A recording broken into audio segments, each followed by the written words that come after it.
चंदनाचे हात पायही चंदन परिसा नाही न कोणी अंग दीपन ही पाटी पोटी अंधकार सर्वांगी साकर अवघी गोड तुका म्हणे तैसा सजनापासोनी पाहता उगुन मिळेची ना दीपन ही पाटी पोटी अंधकार सर्वांगी साकर अवघी गोड विठ्ठल विठ्ठल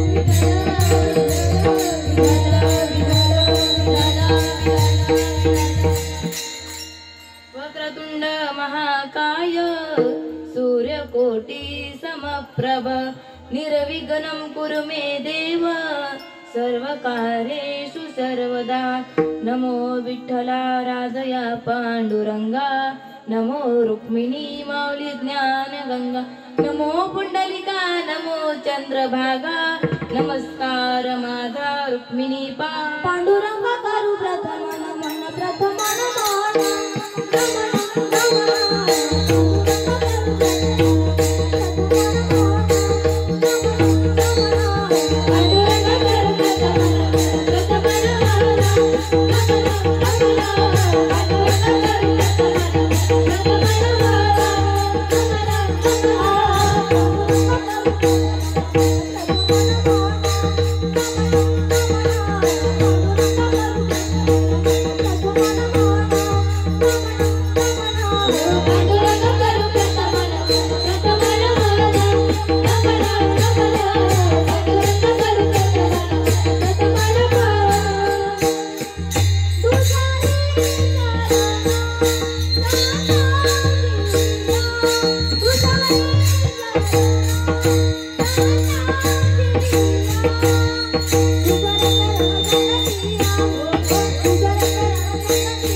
अक्षरे चरण संतांच्या त्यांच्या कृपदाने कथेचा विस्तार बाबाजी सद्गुरु दास तुका अलंकापुरी पुण्यभूमी पवित्र तेथे नांदत ज्ञान राजा सुपात्र तया आठविता महापुण्य राशी नमस्कार माझा श्री ज्ञानेश्वरासी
चराचरी सर्व मांगल्य मांगल्य शिवे सर्वार्थ साधिके शरण्य त्र्यंबके गौरी नारायणे नमस्तुते गुरुर्ब्रह्मा गुरुर्विष्णू गुरुर्देवो महेश्वरा गुरुर साक्षात परब्रह्म तस्मै श्री गुरुवे नमः ज्या ज्या ठिकाणी मन जाय माझे त्या त्या ठिकाणी निज रूप तुझे मी ठेवितो मस्तक ज्या ठिकाणी ते ते सद्गुरु तुझे पाय दोन्ही शरण शरण हनुमंता तुम्हा आलो रामदूता काय भक्तीच्या त्या वाटा मज दावाव्या सोबटा विठ्ठल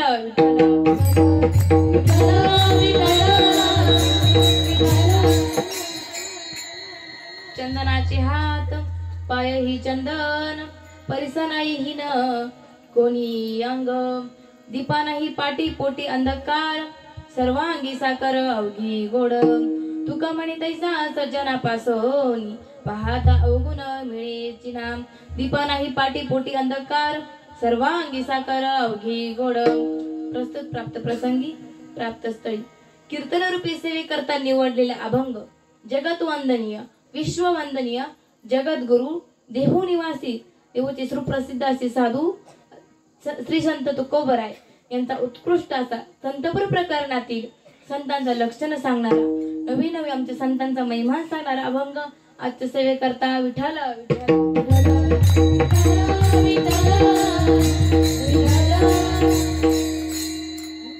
अभंगाला सुरुवात करण्यापूर्वी अल्पसा पर्याय द्यायचा तो म्हणजे असा, या ठिकाणी चालू असलेला श्री क्षेत्र सांगवी गावामध्ये चालू असलेला नामयज्ञ सोहळा, त्या ठिकाणी नवरात्र उत्सवानिमित्त या ठिकाणी जे काही आज तिसरा दिवसाचा आहे, तिसरी माळ आहे आणि या तिसऱ्या दिवसाची सेवा आज माझ्याकडे आली. ज्यांच्याकडून ही सेवा माझ्याकडे वाट्याला आली ते समस्त ग्रामस्थ सांगवी आणि युवा प्रतिष्ठान, भगवती माता युवा प्रतिष्ठान, त्यांचे सर्वांचे आभार मानते. सर्व माझे बंधुवर्ग तुमचे सर्वांचे आभार मानते. तसेच माझे गुरुवर्य हरिभक्तीपरायण महाराष्ट्रातील ख्यातनाम कीर्तनकार, नामांकित कीर्तनकार हरिभक्तीपरायण सुनीताताई कातोरे व गीतेश महाराज कातोरे यांच्या गुरुकृपा आशीर्वादाने तुम्ही सर्व महाराज मंडळी, वारकरी मंडळी व तसेच माझे आई वडील यांच्या आशीर्वादाने तुमच्या सर्वांच्या चरणी मी नतमस्तक होते आणि सेवेला सुरुवात मस्तक माझे पायावरील या वारकरी संतांच्या तुम्हा सर्वांच्या सर्व श्रोत्यांच्या टाळकरी माळकरी सर्वांच्या चरणी मी नतमस्तक होते आणि सेवेला सुरुवात विठ्ठल विठ्ठल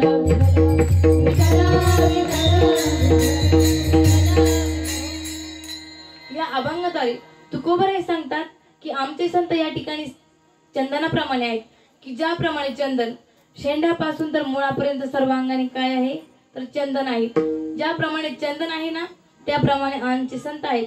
मग महाराज सांगतात, दुसरी उपमा देतात की आमचे संत परिसाप्रमाणे आहेत, की परिसाची कोणतीही बाजू भिन्न नाही, ती घ्या आणि लोखंडास लावा. लोखंडाचं काय होतं? सोनं होतं. त्याप्रमाणे आमचे संत आहेत. चंदनाचे हात पाय ही चंदन, परिसा नाही ही अंग कोणी. मग पुढे जाऊन महाराज सांगतात की आमचे संत दिव्याप्रमाणे आहे. दिवा जसा प्रकाशरूप आहे ना त्याप्रमाणे आमचे संत प्रकाशरूप आहेत. एवढंच नाही, आमचे संत साखरेप्रमाणे गोड देखील आहेत. ज्याप्रमाणे साखर गोड आहे तसे आमचे संत गोड आहेत. संत देखील आमच्या साखरेप्रमाणे सर्व अंगाने गोड आहेत. दीपा नाही पाटी पोटी अंधकार, सर्वांगी साखर अवघी गोड. मग पुढे जाऊन महाराज सांगतात की आमचे संत नुसते चंदनाप्रमाणे नाही, नुसते गोड नाही, नुसते प्रकाशरूप नाही, तर आमचे संत कसे आहेत? सज्जन आहेत. आजपर्यंत मी संतांमधला एकही अवगुण बघितला नाही, मला संतांमधला एकही अवगुण त्या ठिकाणी दिसला नाही. म्हणून आमचे संत कसे आहेत? सज्जन आहेत. तुका म्हणते सज्जनापासून पाहता अवगुण मिळेची ना. मग महाराज सांगतात की संतांमधला एकही मला अवगुण मिळाला नाही. आणि हाच झाला अभंगाचा सरळ सरळ भावार्थ विठ्ठल विठ्ठल.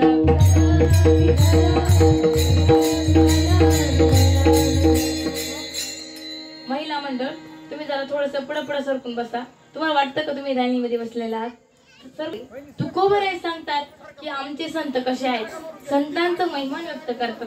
संत नवी नवी आपल्याला संतांची लक्षणं कशी आहेत?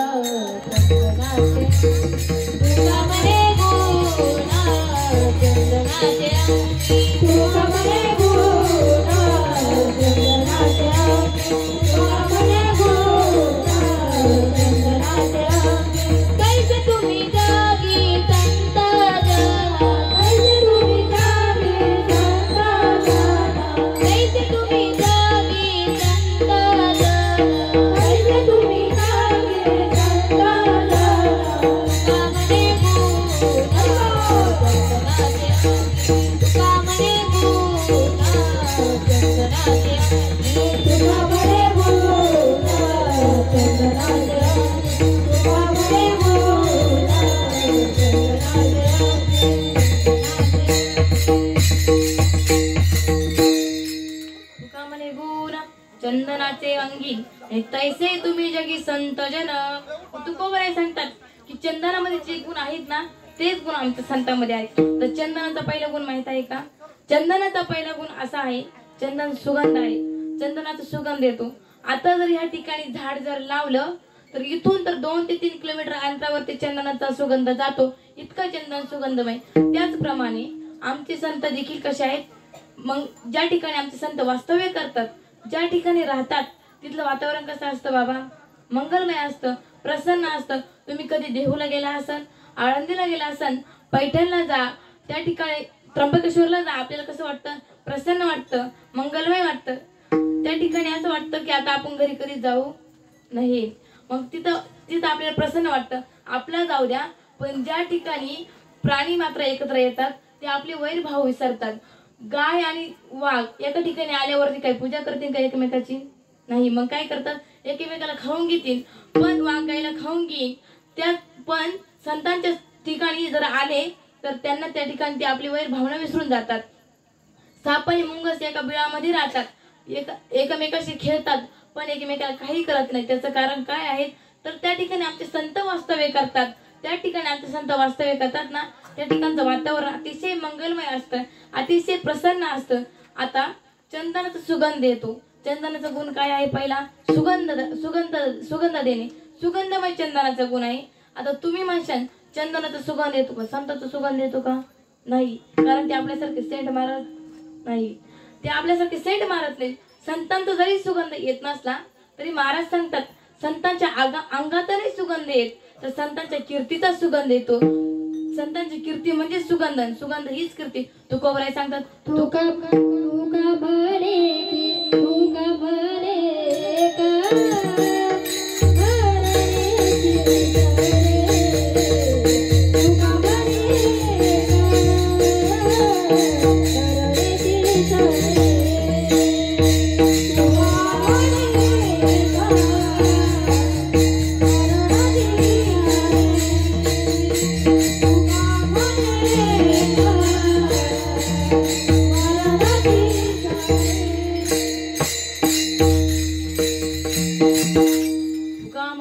मरणेची सरे उत्तमची उरे कीर्ती मागे. आमच्या संतांची कीर्ती चंदनाप्रमाणे काही मर्यादित आहे का? नाही. आमच्या संतांची कीर्ती मर्यादित आहे. तुकोबराय सांगतात तुका म्हणे गाजे वैकुंठी सोहळा यही भूमंडळा माझी कीर्ती. तुकोबराय सांगतात की आमच्या संतांची कीर्ती ही काही मर्यादित नसून अमर्यादित आहे. वैकुंठापर्यंत संतांची कीर्ती गेली नव्हे नव्हे. आता माऊलींना जाऊन 750 वर्ष होऊन गेले. तुकोबरायांना जाऊन 400हून अधिक वर्ष झाले. पण अजूनही ज्ञानोबा तुकोबरायांचं नाव आपण मुखामध्ये घेतो का? तर त्यांची कीर्ती अजूनही आहे. संत गेले अनेक वर्ष झाले पण त्यांची कीर्ती अजूनही आहे. संतांची कीर्ती कमी होत नाही तर ती वाढत चालली आहे. मग संतांची उत्तम प्रकारची कीर्ती. आता ही झाली संतांची कीर्ती. पण आपली कीर्ती कशी आहे? आपली कीर्ती काही काही ठिकाणी जर आम्ही गेलो तर लोक सांगतात महाराज काय सांगू तुम्हाला, हे माणूस होता ना तर बरं झालं गेला आमच्या गावची. तुम्हाला सगळ्यांना बोलता येते ना आमच्या गावची? तुम्हीच म्हणा, मी म्हणत नाही. पण असं लोकांनी आपल्याला म्हणता कामा नाही. लोकांनी काहीतरी आपलं चांगलं नाव काढलं पाहिजे. त्या ठिकाणी आपल्याला चांगलं म्हटलं पाहिजे. चांगली कीर्ती आपली उरली पाहिजे. मग तो कवर सांगतो उत्तम प्रकारची कीर्ती उरली पाहिजे. पण आपली कीर्ती कशी आहे? तुम्हाला उदाहरण सांगते बघा. एका गावामध्ये 2 खानदानी बेवडे होते. खानदानी बेवडे म्हणजे प्युअर बेवडे, एकदम बेवडे, अट्टल बेवडे. कळलं ना तुम्हाला? आता इतके बेवडे की त्याला चहा नसला तरी चालन, आंघोळ नंतर पण आधी बाटली पाण्याची बरं का, आधी बाटली लागायची. एकदा की घेतली की अख्ख्या गावाला त्रास द्यायचे, अख्खं गाव हिंडून यायचे, सगळ्या गावाला वैताग द्यायचे. सगळे लोक वैतागले, म्हणायचे एकदाच कधी जाईल. सगळे लोक वाट पाहून होते. आणि एक दिवस त्याच्यातल्या एकाचं लिव्हर खराब झालं. डॉक्टरकडे गेला. डॉक्टरला सांगितलं मला त्रास होऊ राहिला. डॉक्टर म्हणे आता तुमचं पिऊन लिव्हर खराब झालं, तुमचा पत्ता कधी कट होईल याचं काही सांगता येत नाही. तुमचा पत्ता आता कधी कट होईल, तुम्ही इथून कधी जाशील याचं काहीच सांगता येणार नाही. पण तो म्हणला आता चिंतेत पडला, आता मी गेल्याच्या नंतर गावचं कसं होईल, मी गेल्याच्या नंतर गावचं कसं होईल. मी जर गेलो तर माझी परंपरा चालवायला पुढं कोण, माझी परंपरा चालवायला पुढं कोण राहील. पण तो म्हणला पुढचं मरू द्या, आताच बघू, आपण आहे ना तोपर्यंत तरी परंपरा खंडवायची नाही. परंपरा खंडवायची नाही. मग त्याने काय केलं, त्याचा नित्यक्रम चालूच ठेवला. पण एक दिवस तो मरण पावला. ही बातमी गावच्या लोकांना कळाली तर सर्व लोकांना काय झालं, आनंद झाला. सगळे लोक म्हटले बरं झालं एक दिवस आपल्या डोक्याची कटकट गेली. मग आता ते म्हटले आता याला सुईचा मेला नाही, गेला तर गेला पण आपल्याला त्रासच देऊन गेला, पण आपण याला सुईचं जाऊन द्यायचं नाही. मग याला आपण काहीतरी केलंच पाहिजे. मग त्याने ठरवलं, गावच्या वेशीमध्ये त्याला आणलं आणि ती जे काही डेड बॉडी आहे ना उलटी केली आणि उलट कळलं ना, उलटी केली, दोरी बांधली, वडाच्या झाडाला उलट करून त्याला बांधलं, उलट टांगलं. थोडक्यात त्याला उलट टांगल्याच्या नंतर सगळ्यांनी ठरवलं की यायचं आणि एकाने यायचं आणि याला चपलीने मारायचं. सगळ्यांनी त्या ठिकाणी ते चालू केलं. एक एक यायचं चपलीनं मारायचं, एक एक यायचं चपलीनं मारायचं. आता हे त्याच्या दुसऱ्या बेवड्या मित्रांनी बघितलं. आता हे त्याने बघितलं, त्याला काही बरं वाटलं असेल का हो? तुम्हाला बोलता येतं ना सगळ्यांना? त्याला काही बरं वाटलं असेल का? नाही. त्याला फार राग आला. त्यांनी लगेच पोलिसांना फोन केला आणि पोलिसांना सांगितलं, हॅलो साहेब, या ठिकाणी आमच्या गावच्या लोकांनी फार मोठा अन्याय केला. काय झालं म्हणे? काय नाही म्हणे, माझ्या मित्राला फाशी दिली, उलट टांगलं, आत्महत्या केली त्याची. त्याला त्या ठिकाणी वरून चपलीने पण मारताय. तुम्ही लवकरात लवकर या ठिकाणी हजर व्हा. त्या ठिकाणी पोलीस आले आणि पोलिसांनी सगळा घडलेला प्रकार बघितला. बघितल्याच्या नंतर सगळा गाव गाडीत भरला आणि हॉटेलला नेला. कशाला? जेवायला? खरंच हॉटेलला नेला असं का? नाही. काय केलं? पोलीस स्टेशनला नेलं. सगळ्यांना बेड्या घातल्या. सगळ्यांना त्या ठिकाणी शिक्षा करण्यात आली. गावकरी विनवणी करू लागले, अहो साहेब आम्ही नाही मारलं त्याला. अहो खरंच साहेब आम्ही त्याला नाही मारलं. अहो तोच गेला, दारू पिऊन त्याचं लिव्हर खराब झालं आणि तोच मेला. त्याने आम्हाला भरपूर त्रास दिला म्हणून आम्ही त्याला उलट करून चपलीनं मारलं. बस, आम्ही काहीच केलं नाही. पण पोलिसांनी काय बघितलं होतं? त्याला मारताना बघितलं होतं. मग पोलिसांनी त्यांना सगळ्यांना शिक्षा केली. पोलीस म्हणे आम्हाला तुमचं खरं पटत नाही. मग हे लोक म्हणले, हा गेला तर गेला पण सुईचा नाही गेला. अख्ख्या गावाला पोलीस स्टेशन मध्ये घालूनच गेला. अशा प्रकारची कीर्ती काही काहींची माग राहते. पण महाराज सांगतात, अशा प्रकारे कीर्ती माग न राहता आपली कीर्ती कशी माग राहील पाहिजे? उत्तम जीवरे कीर्ती मागे. आता उत्तम म्हणजे तुमच्यातले एखादा उत्तम नावाचा माणूस नाही बरं का. उत्तम म्हणजे चांगल्या प्रकारची कीर्ती, उत्कृष्ट प्रकारची कीर्ती माग उरली पाहिजे. आपण गेल्याच्या नंतर त्या ठिकाणी गाव म्हटलं पाहिजे की फार चांगली व्यक्ती होती हो, आमच्यातून निघून गेली पण आम्हाला फार मोठं दुःख झालं. आपल्याकरता अख्खा समाज रडला पाहिजे. आपल्याकरता समाज रडला पाहिजे. ज्यावेळेस माझ्या माऊलीने संजीवन समाधी घेतली त्यांच्याकरता साक्षात जगाचा मालक रडला, साधू संत रडले, सगळे लोक समाज रडले. पण देवाने देखील रडावं ना. एवढी माझ्या संतांची कीर्ती मोठी होती. एक त्यावेळेस देव रडू लागले आणि रुक्मिणी मातेने विचारलं, काय झालं देवा? नामदेव राय रडताय, चोखोबा राय रडताय, सगळे संत या ठिकाणी रडताय, त्यांचं मला काहीच वाटत नाही, पण तुम्ही साक्षात रडतात. आज तुम्ही रडतात, तुमच्या डोळ्यात पाणी बघितलं पण मला फार वाईट वाटतंय. तुम्ही का रडतात? त्यावेळेस देवाने काय उत्तर दिलं ऐका. देव म्हणे रुक्मिणी, हा जी कच योगी देखिला नयनी आणि तेचे ज्ञान संजीवनी जाण त्रैलोक्यासी. देव सांगतात, अगं रुक्मिणी, अगं हा एकच योगी माझे मी डोळ्याने बघितलाय ग, माझा ज्ञानोबा. म्हणून मला तो आता संजीवन समाधी घेण्याकरता तो चाललाय, जगाचा निरोप घेऊन राहिले. म्हणून मला रडू येतंय. आपल्याकरता देव रडणार नाही, पण कमीत कमी माणसं तरी रडले पाहिजे, अशी आपली कीर्ती पाहिजे. समाजातही जाऊ द्या पण आपल्याकरता आपला गाव तरी रडला पाहिजे. आपण गेल्याच्या नंतर गावाने म्हटलं पाहिजे, काय सांगू महाराज, फार चांगली व्यक्ती होती, समाजकार्य करणारी व्यक्ती होती, गोरगरिबांना मदत करणारी व्यक्ती होती. ती व्यक्ती गेली पण आम्हाला आता करमत नाही. आम्हाला त्या ठिकाणी त्याच्या आठवण आल्याशिवाय होतच नाही महाराज. आम्हाला फार दुःख झालंय. अशी आपली कीर्ती मागे राहिली पाहिजे. आपण गेल्याच्या नंतर कमीत कमी गाव तरी रडला पाहिजे. आणि ते गावाचंही जाऊ द्या पण आपण गेल्याच्या नंतर आपली गल्ली तरी रडली पाहिजे, आपली आळी तरी रडली पाहिजे. आपल्या आळीचंही जाऊ द्या पण आपली सोयरे तरी रडले पाहिजे. त्यांचंही जाऊ द्या पण आपण गेल्याच्या नंतर आपले भावबंद रडले पाहिजे. त्यांचंही जाऊ द्या पण आपण गेल्याच्या नंतर कमीत कमी बरं का, कमीत कमी आपल्या घरातले तरी रडले पाहिजे. नाहीतर काही घरचे म्हणतात, बरं झालं आमचं म्हातारं, तुम्हीच म्हणा, आणि त्याने आमच्या घराचं वाटोळं. असं म्हणता कामा नाही. असं आपली कीर्ती मागे राहता कामा नाही. तर महाराज सांगतात की उत्तम प्रकारे तुमची या ठिकाणी कीर्ती मागे राहिली पाहिजे. चांगली काहीतरी कीर्ती करा म्हणजे तुमचं या ठिकाणी नाव निघेल. अशीच उत्तम प्रकारे आमच्या संतांची कीर्ती होती. आता मला सांगा, आपण पंढरपूरला जातो, तुम्ही सर्व पंढरपूरला जाता ना बाबा. आता पंढरपूरला गेल्यावर आपण काय करतो? बायांनी घ्यायच्या बांगड्या, पुरुषांनी घ्यायच्या घोंगड्या येतात, असं करतो आपण? तर नाही. आपण पंढरपूरच्या वारीला निघालो तर काय करतो? भजन करतो, नामस्मरण करतो. मग ते भजन कोणतं करतो? ज्ञानोबा तुकाराम, ज्ञानोबा तुकाराम, ज्ञानोबा तुकाराम, असं आपण भजन करतो. कोणाचं करतो? संतांचं भजन करतो. भेटायला कोणाला जातो? देवाला जातो. आपण संतांचं भजन करतो. अशीच भक्त देवाला आवडतात. गुणगान करणारे भक्त देवाला आवडतात. जे की माझ्या संतांचं भजन करतील असे भक्त देवाला आवडतात. अहो आपण काय संतांचं भजन करावं, आपण काय नामस्मरण करावं, आपण संतांचं भजन करावं यात नवल. नाही, साक्षात जगाच्या मालकाने पांडुरंग परमात्म्याने या संतांचं भजन करावं, ज्यामध्ये फार मोठं नाव आहे विठ्ठल विठ्ठल.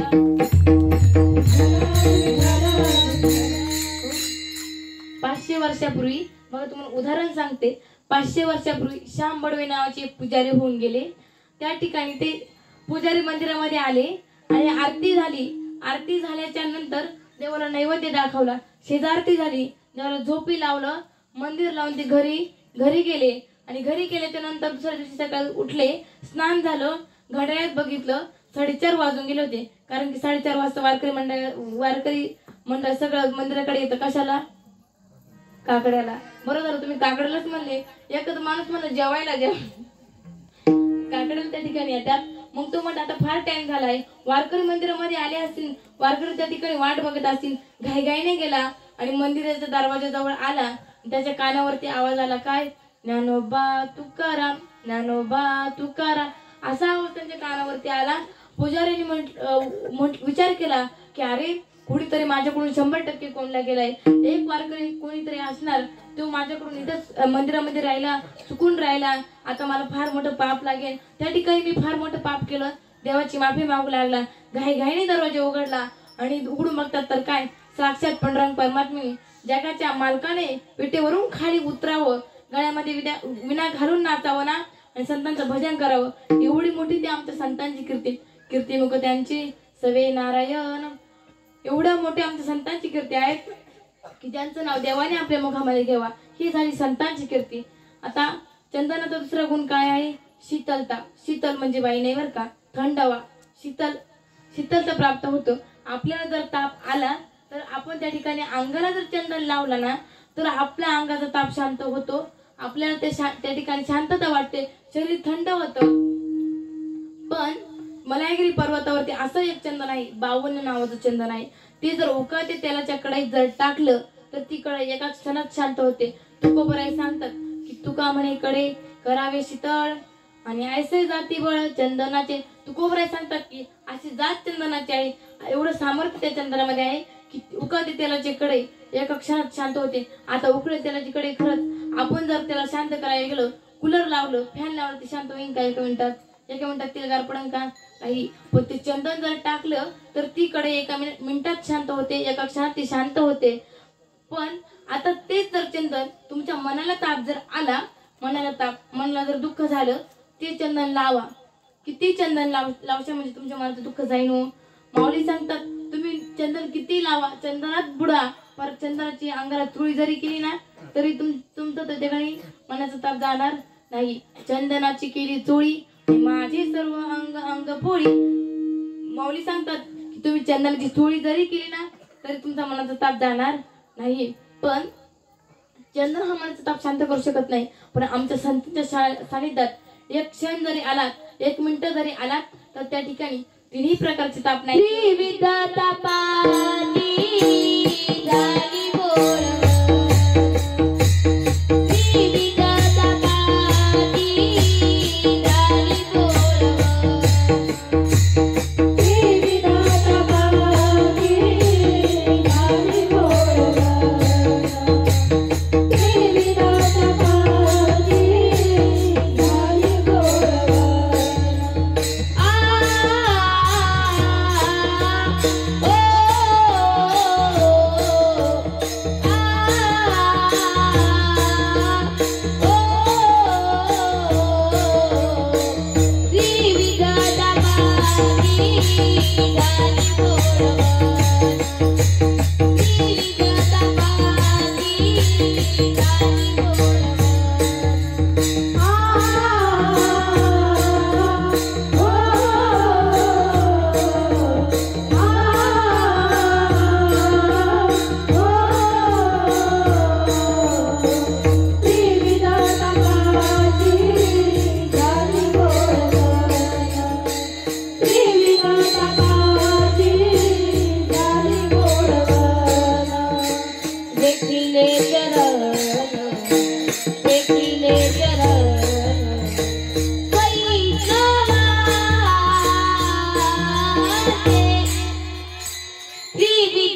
विविध तापाची झाली बोळवण देखील चरण वैष्णवांचे आमच्या संतांच्या सानिध्यात जर आला तर मग कोणत्याही प्रकारचा ताप असू द्या त्या ठिकाणी आपला ताप शांत झाल्याशिवाय राहणार नाही. पाप ताप दैन्य जाळे उठाउठी आणि झाली भेटी हरिदासांची. त्या ठिकाणी संतांची भेट झाली एकदा की हरीच्या दासांची भेट झाली की आपल्या त्या ठिकाणी पाप ताप सगळं त्या ठिकाणी नाहीसं होतं. एवढं सामर्थ्य आमच्या संतांमध्ये आहे.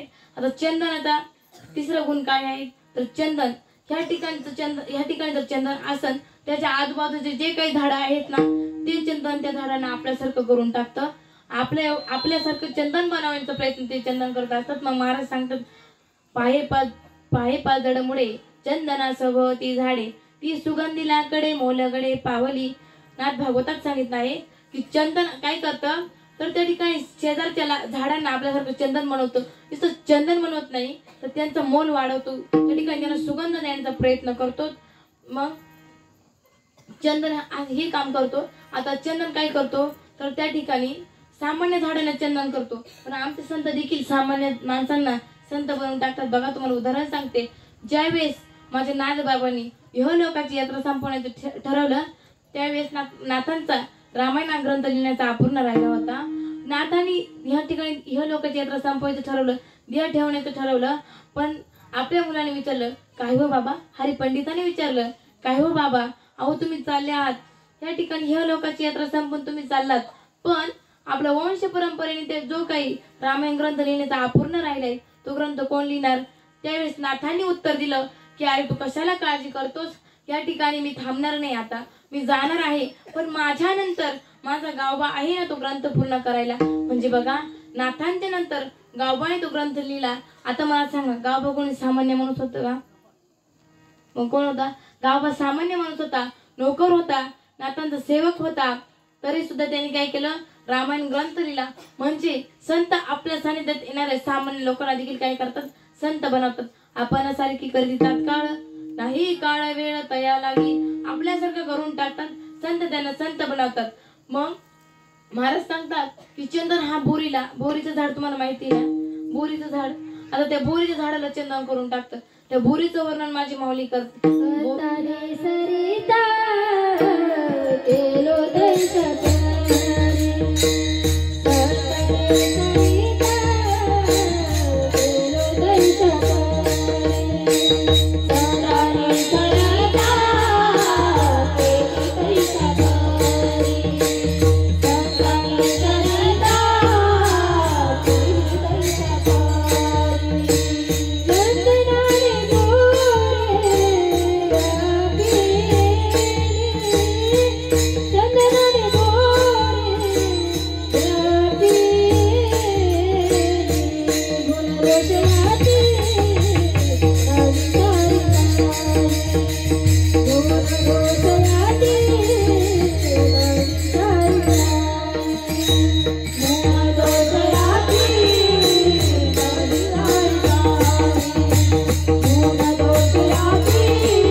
चंदनाने बोरी व्यापिली.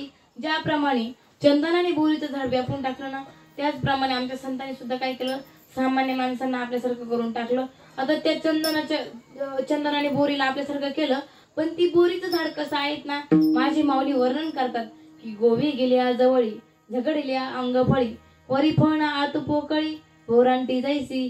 माऊली सांगतात की ते बोरीचं झाड कसं आहे. आपण तिच्या जवळ जर गेलो तर आपल्याला गुदगुल्याच होत्या. काय होतं आपण तिच्या जवळ जर गेलो आपण सामान्य माणूस आपण बोरीच्या झाडाकडे सावलीला तरी बसतो का बाबा. नाही बसत. का बसत नाही तर तिला काटे आहेत. आपण जर तिच्या जवळ जर गेलं ते काटे आपल्याला त्या ठिकाणी गोवून घेतात. म्हणजे आपल्याला त्या ठिकाणी अंगामध्ये घुसतात, त्या ठिकाणी जखमा होतात. अशी ती बोरटी. आणि त्या बोरटीची फळं सुद्धा चांगले आहेत का. ते बोर चांगले लागतात का नाही. फळं देखील एवढे चांगले नसतात पण ती चंदनाच्या सानिध्यात जर गेली तर चंदन होते. त्याचप्रमाणे आमच्या संतांच्या सानिध्यात येणारी खोडकर माणसं त्या ठिकाणी संतांसारखी बनतात. बघा तुम्हाला सुंदर असं उदाहरण सांगते. विठ्ठल विठ्ठल विठ्ठल आळंदीमध्ये माऊलींची गोष्ट आहे की ज्यावेळेस माऊली मुक्ताईला मांडे खाऊशी वाटले होते त्यावेळेस मुक्ताई दादाकडे गेली, म्हणजे माऊलींकडे गेली. माऊलीने सांगितलं की दादा, अरे मला आजपर फार मांडे खाऊशी वाटले रे, काय करायचं, घरामध्ये पीठही नाही. मग माऊलींनी काय केलं, त्या ठिकाणी पीठ मागण्याकरता गेले. गावामध्ये कोणी पीठही देना. त्या ठिकाणी भिक्षा कोणी माऊलींना दिली नाही, पण एका महिन्यात त्या ठिकाणी भिक्षा दिली. तिला त्या ठिकाणी दया आली, तिला त्या ठिकाणी माऊलींना भिक्षा दिली. पण त्या ठिकाणी ते पीठ जे दिलं, ती मधुकरी दिली, ती आमच्या विसोबा खेत्राने काय केलं, ती झोळी फाडून टाकली, माती मळ केलं. पुन्हा ते ज्ञानोबाई उचलतील म्हणून त्यावरती माती टाकली, पायाने पीठ पांगून दिलं, झोळीमध्ये अनेक वेळा शेण टाकलं. एवढा त्रास माऊलींना दिला. मग मुक्ताबाई त्या ठिकाणी आळंदीमध्ये खापर आणण्याकरता, मांडे भाजण्याचं खापर आणण्याकरता गेल्या. मुक्ताई खापर घेऊन येत होते हे बघितलं खेचरांनी बघितल्याच्या नंतर ते खापर घेतलं. मुक्ताई कोणाला म्हटली, कुठं निघाली खापर घेऊन, असं म्हटल्याच्या नंतर आपल्या हातात खापर घेतलं आणि इतकं मारलं की मुक्ताईचा गाळ सुजेपर्यंत मारलं आणि ते खापर फोडून देखील टाकलं. एवढा त्रास त्या ठिकाणी दिला. मुक्ताबाई रडत रडत घरी आल्या. माऊलींना त्या ठिकाणी वाईट वाटलं. जे काही घरामध्ये थोडंसं पीठ होतं ना, त्या ठिकाणी पीठ मळलं आणि मुक्ताईला सांगितलं तू मांडे कर, तू टेन्शन घेऊ नको. मुक्ताईने मांडे केले. मुक्ताई म्हणे दादा मांड झालं, पण आता हे मांड भाजायचं कसं, हे मांड भाजायचं कशावरती. तेच माझ्या माऊलीने डोळे झाकले आणि देवाचा धावा केला. योग सामर्थ्याने त्या ठिकाणी पाठ तापवली आणि त्या पाठीवरती मांडे भाजले. योग सामर्थ्याने पाठ लालगुंग झाली आणि त्या पाठीवरती मांडे भाजवले. आज का माऊलीने पाठीवर मांडे भाजले, पण आमच्या तव्यावर चपात्या भाजत नाही. किती मोठा यांना गॅस आणून द्या, किती मोठा गॅस आणा, किती मोठी शेगडी लावली तरी तवा तापत नाही. 21 बाई लवकर तापते पण तवा लवकर तापत नाही. पण माऊलींनी आपले योग सामर्थ्याने ती पाठ तापवली आणि पाठीवरती मांडे भाजले आणि चारही भावंड त्या ठिकाणी जेवणाकरता बसले. मांडे झाल्याच्या नंतर सर्व भावंड एका ठिकाणी जेवायला बसले आणि हा प्रकार विसोबा खेचरांनी चोरून बघत होते. विसोबा खेचरांना वाटलं हे कोणी सामान्य नसावे. विसोबा खेचरांनी त्या ठिकाणी प्रसाद घेण्या म्हणून तिकडे त्यांच्या मध्ये आले आणि त्या ठिकाणी येऊन बसले. माऊली म्हटले खेचरा थोडस बाजूला सारखा. विसोबा खेचरांना थोडासा स्पर्श माऊलींचा झाला. स्पर्श होताच विसोबा खेचर ब्रह्मरूप झाले. त्यांच्यामधल्या त्या खोडी वाईट सवयी त्या ठिकाणी निघून गेल्या आणि विसोबा खेचर त्या ठिकाणी ब्रह्मरूप झाले आणि तेच विसोबा खेचर माझे नामदेवरायांचे गुरु झाले. म्हणजे एवढी मोठी ताकद आमच्या संतांमध्ये आहे. आता चंदन हा सामान्य झाडांना चंदन बनवतो, पण चंदन बनवत नाही तर देवाच्या कपाळावरती देखील जाऊन बसवतात. माऊली वर्णन करतात, पाहे पा चंदनाचे अंगणे, शिवतले निंब होते जवळे, तेही देवाच्या निरळे बैसणी केली. मग माऊली सांगतात की कडुलिंबाचं झाड कसं आहे, कडू आहे, पण ते लिंबाच्या झाडाला चंदन केलं. नुसतं चंदनच नाही केलं, पण देवाच्या कपाळावरती देखील जाऊन बसवलं. एवढं ते देवाच्या कपाळावरती बैसाणी केली. पण आता मला सांगा, चंदन हा त्या ठिकाणी लिंबाच्या झाडाला चंदन केलं, बोरच्या झाडाला चंदन केलं, पण बेश्रामाच्या झाडाला, तर बेश्रामाचं झाड आहे, त्या बेश्रामाच्या झाडाला चंदनाचा गुण घेता येतो का? नाही. चंदनाचा वासही घेता येत नाही, सुगंधही घेता येत नाही. असं ते बेश्रामाचं झाड तर किती चंदनामध्ये बुडवलं म्हणजे ते चंदन होईल नाही, कारण त्याचं नावच काय आहे, बेश्रम. त्याचं नावच काय आहे तर बेश्रम आहे. असं ते झाड, त्याला चंदन ते आपल्यासारखं करू शकत नाही. दुसरं झाड आहे ते विळूचं. आता विळू माहिती का? तुम्ही सगळे शेतकरी आहेत का? आणून दाखवू.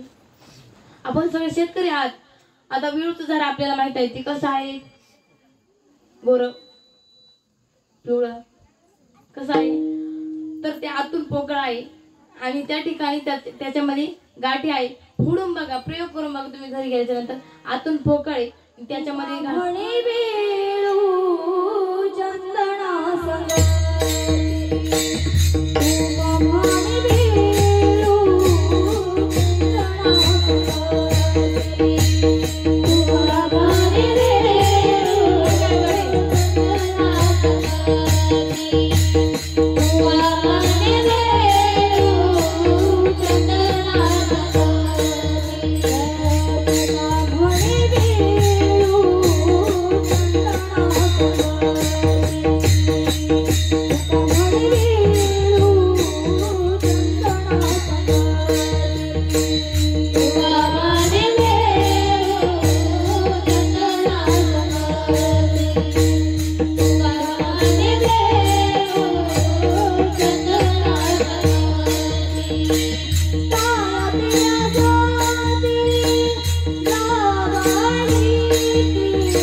चंदना संगती आणि परी काय असती जवळीके.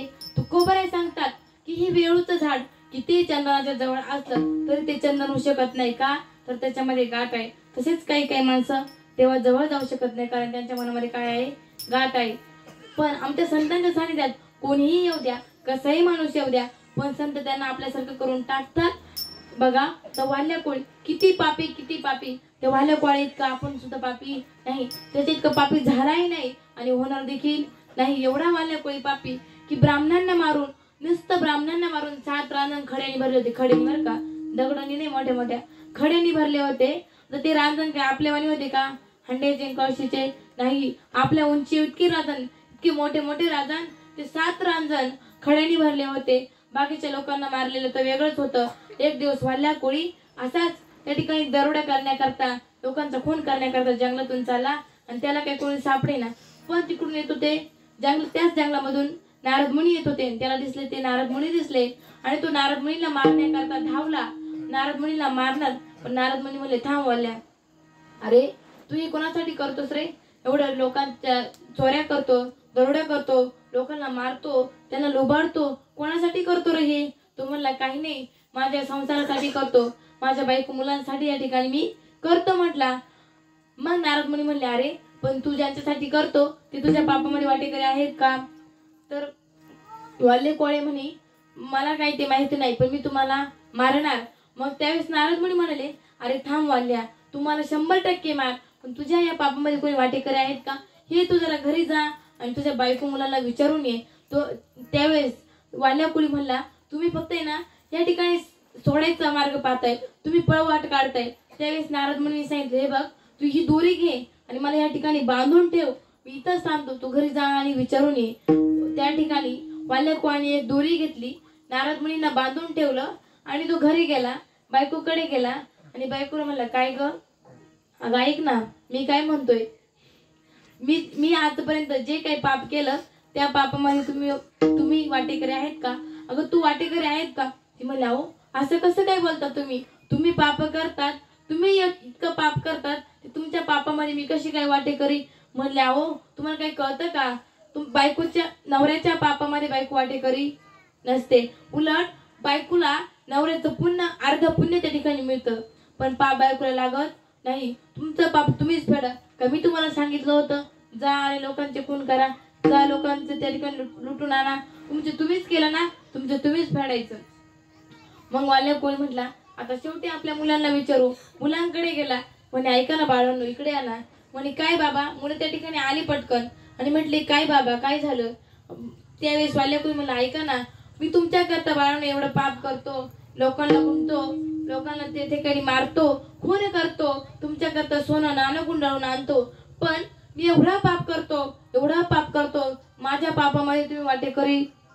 मुले म्हणले कस काय बाबा, तुमच्या पापामध्ये आम्ही कसं वाटेकरी व्हायचं, तुम्ही आम्हाला जन्म दिला का आम्ही तुम्हाला, तुम्ही आमचे बाप आहात, मग ते पाप तुमचं तुम्हीच फेडायचं, आम्ही फेडणार नाही. आमचं काहीच त्याच्यात त्या ठिकाणी आमचं काहीच त्याच्यात राईट नाही. ते पाप तुम्ही केले ना, ते पाप तुम्हीच फेडायचं, आम्ही त्याच्यामध्ये वाटेकरी नाही. वाल्या कोळ्याला त्या ठिकाणी वाईट वाटलं. तो म्हणला अरे आता मी एवढं नाही कुणाचे नाही रे, नाही कुणाचे नाही रे, नाही कुणाचे नाही रे.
नाही रे नाही कुणाचे कोणी, त्या ठिकाणी कोणीच कुणाचं नाही. वाल्या कोळा म्हणला, ज्या बायको करता मी एवढं पाप केलं ती सुद्धा माझी नाही, ती माझ्या पापामध्ये वाटेकरी नाही. बायकोचंही जाऊ द्या, पण त्या मुलांकरता मी एवढे कष्ट केले, त्यांच्याकरता मी एवढं पाप केलं, ते सुद्धा माझ्या पापामध्ये वाटेकरी नाही.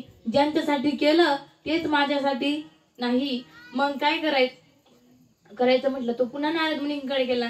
नारद मुनींची माफी मागितली, त्यांना त्या ठिकाणी सोडलं आणि म्हणलं, नारद मुनी तुम्ही काही करा पण मला या पापातून मुक्त करा.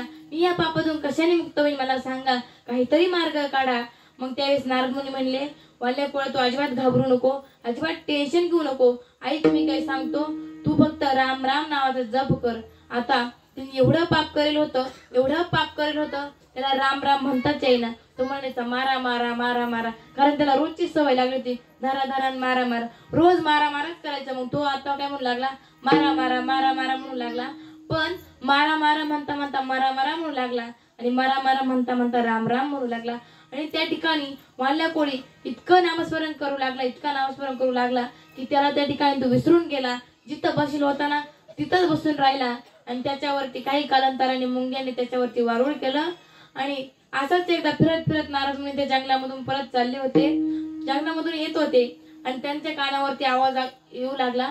ते म्हणले, अरे कोण एवढे रामाचं प्रिय भक्त आहे, कोण एवढं राम भक्त आहे की माझ्या रामाचं नामस्मरण कोण करतं एवढं या जंगलामध्ये. मग त्यांनी त्या ठिकाणी बघितलं, पण त्या ठिकाणी कोणीच दिसेना, एकही मनुष्य प्राणी नाही ह्या जंगलामध्ये, कोणीच नाही, सगळं सुनाट आहे. आणि कोण म्हणतंय राम राम राम असं कोण म्हणतोय. मग त्यांनी त्या ठिकाणी आवाजच्या दिशेने गेले आणि तो आवाज कुठून येतोय बघितला, वारुळातून आवाज येतोय. कोण असं गडे या वारुळामध्ये. मग त्यांनी बघण्यासाठी वारुळ उकरलं.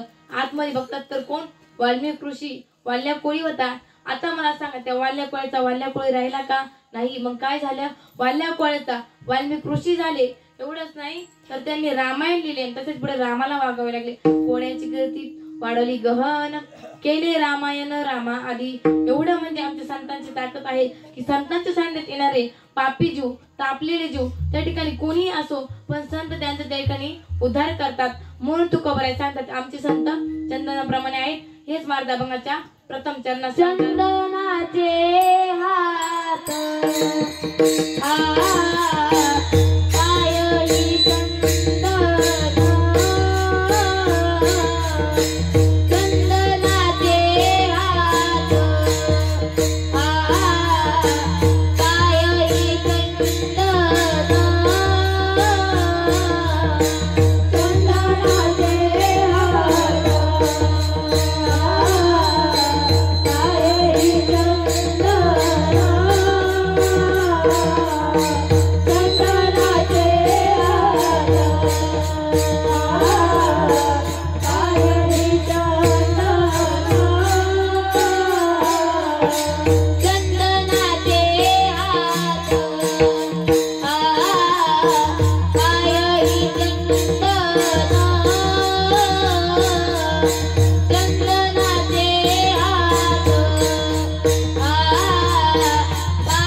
चंदन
नाही ही न कोणी अंग.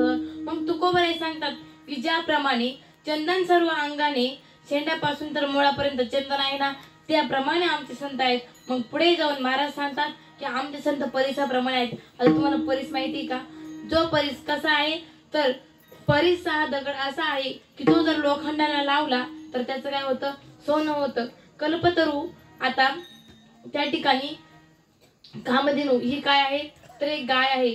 ती कामधेनू अशी आहे की आपण जी कामना करू ना ती आपली कामना पूर्ण करते. पण कल्पतरू असा वृक्ष आहे की आपण त्याच्या खाली जी कल्पना करू ना ती आपली कल्पना पूर्ण होत असते.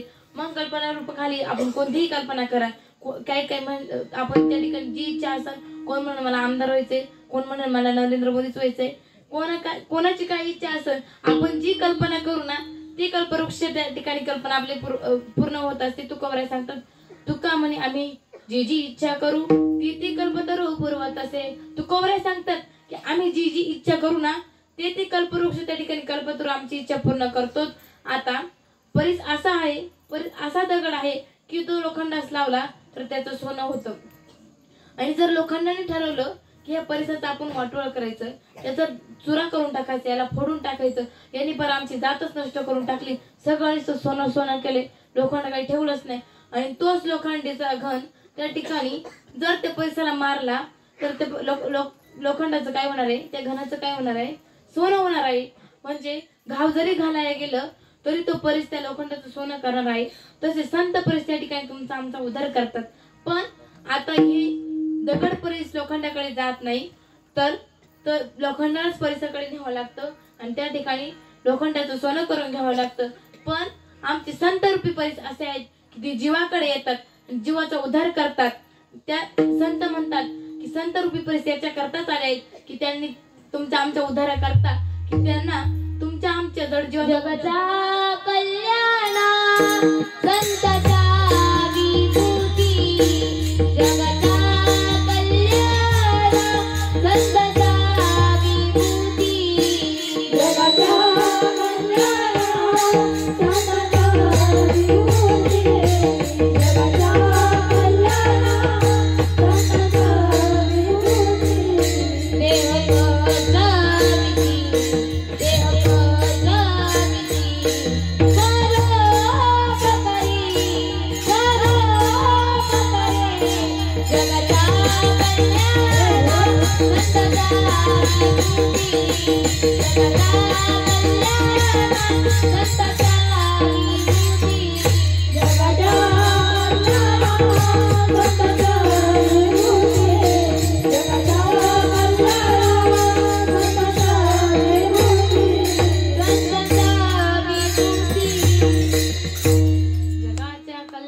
संताचा विभूती.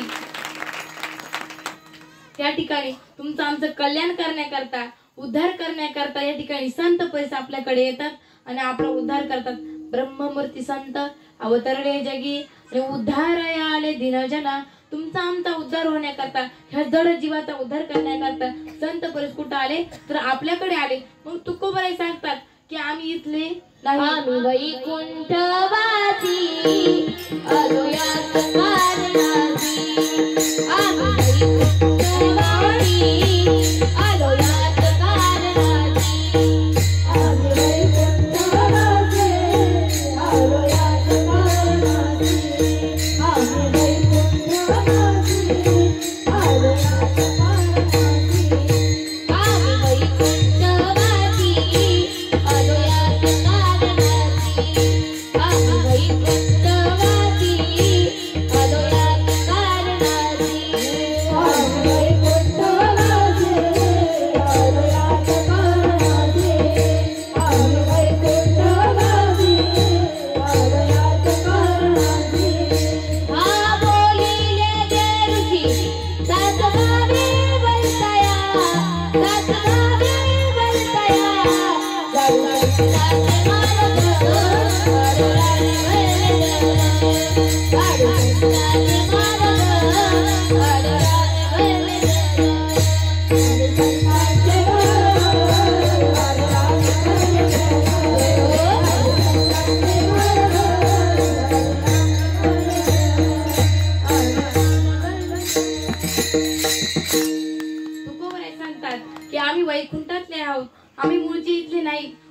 कशा करता आलो तर तुमचा आमचा उद्धार करण्याकरता, तुमच्या जडजीवांचा, आपल्या जडजीवांचा उद्धार करण्याकरता त्या ठिकाणी संतांनी या ठिकाणी अवतार घेतला आणि आपला उद्धार केला.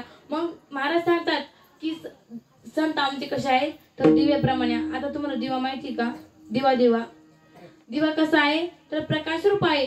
दिवा तसं सर्व प्रकाश रूप आहे ना, तर दिवा प्रकाश रूप आहे, तसे आमचे संत कसे आहेत? प्रकाश रूप आहे. आता मला सांगा, दिवा आपण जर या खोलीमध्ये दिवा जर लावला, एखाद्या रूम मध्ये जर दिवा लावला, दिवा एखाद्या रूम मध्ये दिवा लावल्याच्या नंतर तो दिवा सगळ्या घराला उजाड देतो ना? अख्ख्या घरात त्याचा उजाड पडतो का? नाही. त्याचा उजाड त्या खोलीपुरता मर्यादित असतो. पण आमच्या संतांचा उजाड, दीपक, आमचे संत दीपरूपी संतांचा प्रकाश अख्ख्या जगामध्ये पडलेला आहे. आणि आमचे महाराज सांगतात की ज्याप्रमाणे दिवा आहेत ना त्याप्रमाणे आमचे संत आहेत. आता मला सांगा, आपण जर दिवा या ठिकाणी लावला, तर या ठिकाणी अंधार आहे, आता इथं दिवा जर लावला तर त्या दिवा प्रकाश त्या रूम मध्ये सगळीकडे पडतो. आपण सगळे त्या ठिकाणी बसलेले आहोत. मग तो दिवा असं म्हणतो का हे माणूस थोडा काळा काळा दिसतोय आणि हा थोडा गोरा आहे, हे काळ्या मनुष्याला उजेड देऊन काही फायदाच नाही, हा गोरा नाही, याला अजून गोरा दिसण्यासाठी अजून मी प्रकाश देतो, असं म्हणतो का दिवा? नाही. सर्वांना सारखा प्रकाश देतो. ते काही भेदभाव करतो का? नाही. महाराज सांगतात दीपाचे अंगी नाही दुजा भाव, धनी चोर साव सारखेचे. त्याला चोरटाही सारखाचे, सगळ्याही सारखाचे, तो सगळ्यांना सारखाच प्रकाश देतो. चांगलाही माणूस चांगलाच आणि वाईटही त्याच्याकरता चांगलाच आहे. ज्याप्रमाणे दिवा भेदभाव करत नाही ना त्याप्रमाणे आमचे संत भेदभाव करत नाही. आता माऊलींनी, ज्ञानरूपी प्रकाश रूपी संतांनी, आमच्या दीपरूपी संतांनी काय केलं तर माऊलींनी या ठिकाणी ज्ञानेश्वरी लिहिली, तुकोबरायांनी गाथा लिहिला आणि संपूर्ण जगाला ज्ञान प्राप्त करून दिलं. आता माऊलींनी ज्ञानेश्वरी लिहिली, मग माऊलींनी सांगितलं का ह्या माणसानेच वाचली पाहिजे की त्याच माणसाने वाचली पाहिजे? नाही. तर सगळ्यांना या ठिकाणी सगळ्यांना अधिकार दिला, जे चांगले सगळ्यांना अधिकार दिला, कोणालाही काही त्या ठिकाणी हे केलं नाही. त्या ठिकाणी माऊलींनी पसायदान मागितलं. आता जगाच्या कल्याणाकरता माऊलींनी पसायदान लिहिलं. मग त्या पसायदानामध्ये माऊलींनी काय सांगितलं? जे खळांची व्यंकटी सांडो तया सत्कर मीरती वाढो. जे खळ लोक आहेत ना देवा, ऐक ना देवा, जे खळ लोक आहेत ना त्यांचं कसं कर तू? कल्याणच कर. म्हणजे जे वाईट आहे त्यांचंही कल्याण कर, जे चांगले आहेत त्यांचं सुद्धा कसं कर? कल्याण कर.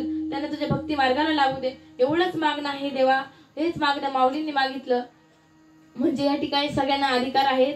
न पाहे याती कुळाचा विचार, या ठिकाणी कोणत्या कुळाचा आहे, कोणत्या धर्माचा आहे याचा विचार केला जात नाही. मग संतांनी या ठिकाणी सगळ्या जगाला त्या ठिकाणी ज्ञान प्राप्त करून दिलं, सगळीकडे प्रकाश रूप करून टाकलं. सगळे त्या ठिकाणी कुठं अंधार ठेवला का? आता मला सांगा, महिला मंडळ आपण दिवा लावतात ना, आता दिव्याचा प्रश्नच नाही आला. आता सगळीकडे काय आलं? लाईटी आल्या. बरं जाऊन दे, पण लाईट गेल्याच्या वेळेस का आपल्याला दिवा लावावा लागतो की नाही? पण आताच्या महिला म्हणतील आम्हाला तेव्हा सुद्धा लाईट माहीत नाही. तेव्हा लाईट असला तरी आम्हाला दिवा माहीत नाही, नसला तरी आम्हाला दिवा माहीत नाही. लाईट गेल्या आपण असं म्हणतो का महिला मंडळ तुम्ही झोपले का? आहे ना, जाग्या आहे ना. आपण असं म्हणतो का घ्या आता पटकन दिवा लावा, असं म्हणतो का? नाही ना. मग आपण काय म्हणतो लाईट गेल्यावर?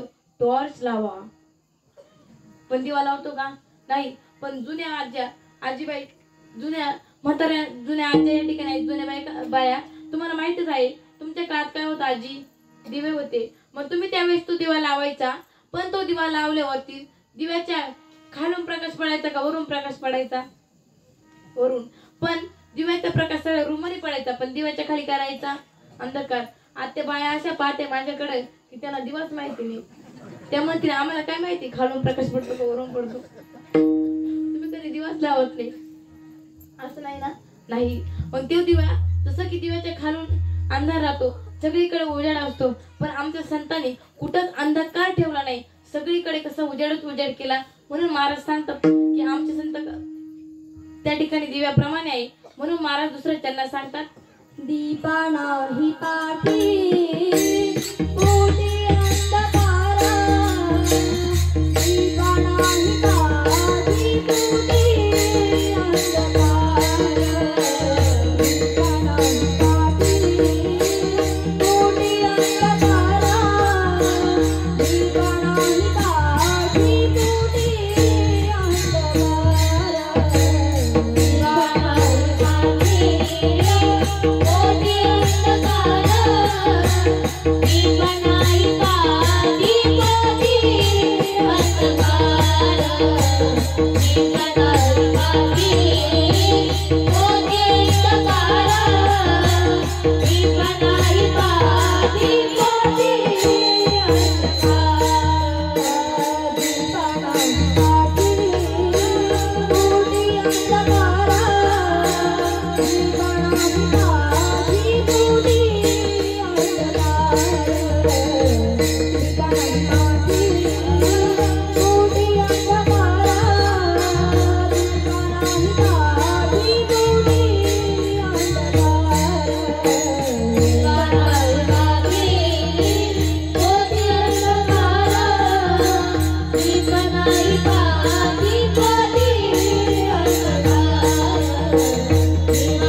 दीपा नाही पाटी पोटी अंधकार सर्वांगी साकार अवघी गोड. मग महाराज सांगतात की जसं की दिव्याप्रमाणे आमचे संत आहेत, पाठ मागं पुढे संतांचे अंधकार नाही. दिवा हा भौतिक प्रकाश देतो, पण आमच्या संतांनी आध्यात्मिक प्रकाश दिला.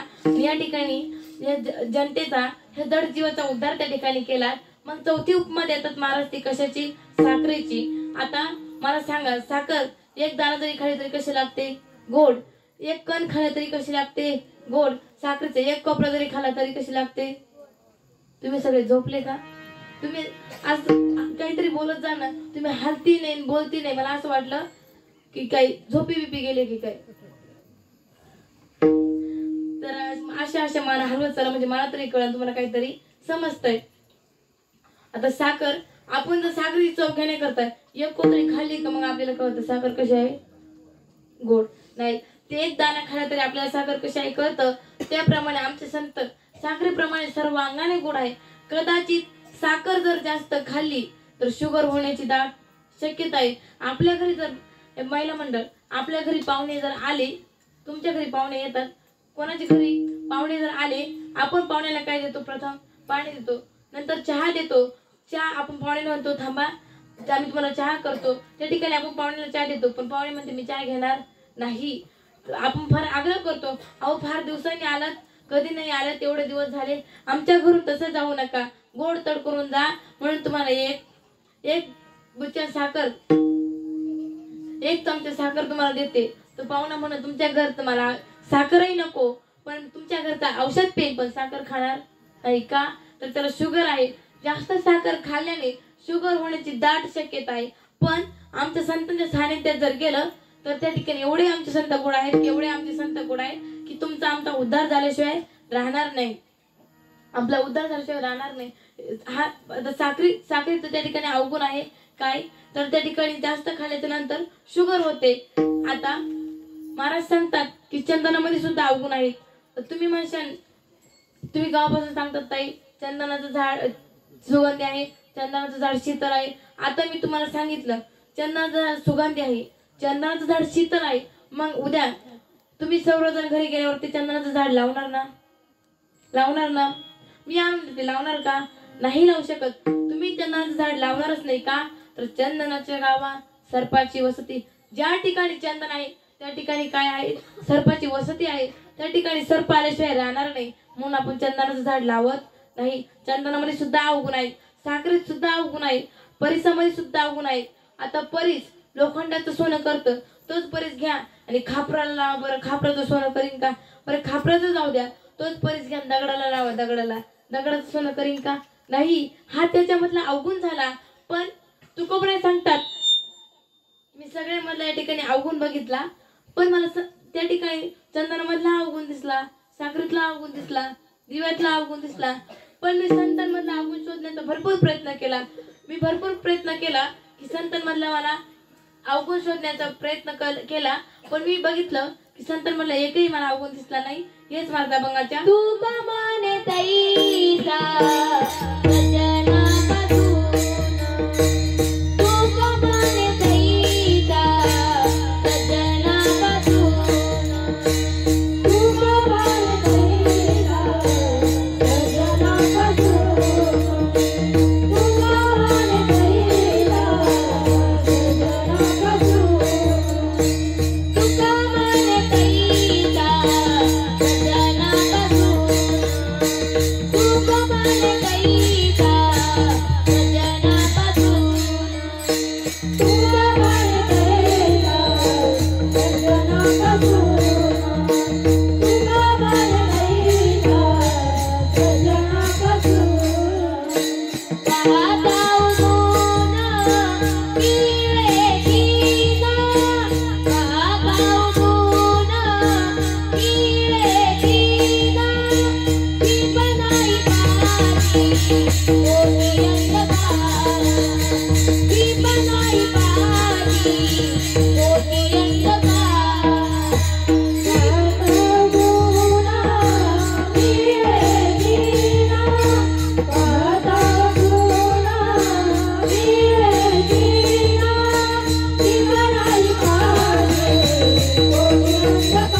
सजना पासोनी पाहता गुण मिळेची ना, दीपा नाही पाटी पोटी अंधकार, सर्वांगी साखर अवघी गोड ठोबार कुमाई.